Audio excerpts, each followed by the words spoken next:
আমাদের চ্যানেলের পক্ষ থেকে আপনাদের সবাইকে জানাচ্ছি শুভেচ্ছা অভিনন্দন। আশা করি সবাই অনেক ভালো আছেন। আপনাদের সাথে আমি আছি মৈতোষ মল্লিক দ্বীপ। আপনারা আমাদের এই প্ল্যাটফর্ম থেকে ওয়েব ডিজাইন এবং ডেভেলপমেন্ট শিখতে পারবেন। আমরা দেখানোর চেষ্টা করব আপনাদের একটা কমপ্লিট ওয়েবসাইট কিভাবে তৈরি করা যায় এবং কমপ্লিট ওয়েবসাইটকে কিভাবে সার্ভারে আপলোড করা যায়, অর্থাৎ লাইভ সার্ভারে আপলোড করা যায়। তাছাড়া আমরা চেষ্টা করব আপনাদের ফ্রিল্যান্সিং অর্থাৎ মার্কেট প্লেস বিষয়ে সবগুলো টিপস দেওয়ার জন্য, অর্থাৎ নতুনরা কিভাবে কাজ করবেন, কোন মার্কেট প্লেসে কাজ করবেন, কিভাবে কাজ পাবেন, ক্লায়েন্টকে কিভাবে নিয়ন্ত্রণ করবেন। তো এই সব বিষয়ে আমরা চেষ্টা করব আপনাদের একটা পূর্ণাঙ্গ ধারণা দেওয়ার।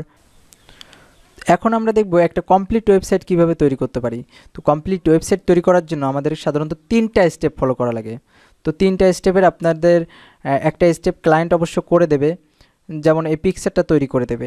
একটা পিকচার এইটা সাধারণত যারা ইউআই ইউএক্স ডিজাইনার তারাই শুধু এইটা করে দেয়। তো এই পিকচারটা ক্লায়েন্ট আপনাকে প্রোভাইড করবে। আপনি এই পিকচারটা দেখে দেখে যে ডিজাইনটা আছে সেম ডিজাইনটা আপনার কোডিং করে করতে হবে। অর্থাৎ আপনি যদি এইচটিএমএল সিএসএস বুটস্ট্র্যাপ দিয়ে ডিজাইনটা করেন, তখন আপনাকে সেম ডিজাইনটা এইচটিএমএল সিএসএস বুটস্ট্র্যাপের মাধ্যমে করতে হবে। তো আপনি একটা ওয়েব পেজ তৈরি করবেন এইচটিএমএল সিএসএস বুটস্ট্র্যাপ দিয়ে। তো ওই ওয়েব পেজটাকে আপনাকে দেন ডেভেলপ করতে হবে। তো ডেভেলপ করার জন্য সাধারণত আমরা করি ক্লায়েন্টের জন্য, কারণ ক্লায়েন্ট তো কোড জানবে না। ক্লায়েন্টের বিভিন্ন সময় বিভিন্ন তথ্য আপডেট দেওয়া লাগতে পারে। তো এই জন্য ক্লায়েন্টের সুবিধার জন্য আমরা কি করব, ডাইনামিক করে যাব, যাতে কোনো কোডিং ছাড়াই ক্লায়েন্ট বিভিন্ন তথ্য আপডেট দিতে পারে। আমরা যেহেতু ওয়েব ডিজাইন এবং ডেভেলপ করব, তো দেখি এই ওয়েব ডিজাইনের জন্য আমাদের কি লাগবে।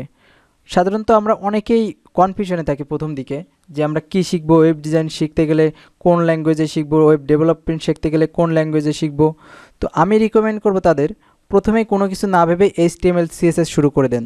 এইচটিএমএল সিএসএস বুটস্ট্র্যাপ এই 3টা জিনিস প্রথমেই কমপ্লিট করেন। দেন আপনারা যখন অ্যাডভান্স লেভেলে যাবেন তখন জাভাস্ক্রিপ্টের ডিজাইন করা শিখবেন। অর্থাৎ জাভাস্ক্রিপ্টের রিয়্যাক্ট একটা ফ্রেমওয়ার্ক আছে, খুব জনপ্রিয় হয়ে উঠতেছে দিন দিন। তো আপনারা সেটা অনেক পরে, অর্থাৎ অ্যাডভান্স লেভেলে গেলে আপনারা তখন জাভাস্ক্রিপ্টের রিয়্যাক্ট ব্যবহার করতে পারবেন। তো প্রথমে আপনারা শিখবেন এইচটিএমএল, তারপর সিএসএস, তারপর বুটস্ট্র্যাপ, তারপর জেএস দিয়ে অর্থাৎ জাভাস্ক্রিপ্ট দিয়ে অনেকগুলো ইফেক্ট তৈরি করা হয়। তো বিভিন্ন ইফেক্ট তৈরি করতে জাভাস্ক্রিপ্ট ব্যবহার করা হয়।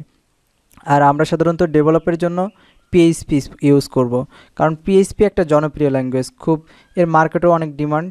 সো পৃথিবীতে যতগুলো ওয়েবসাইট আছে বেশিরভাগ ওয়েবসাইটে পিএইচপি দিয়ে ডেভেলপ করা। তো পিএইচপির লারাভেলে আমরা লারাভেল দিয়ে একটা প্রজেক্ট করার চেষ্টা করব।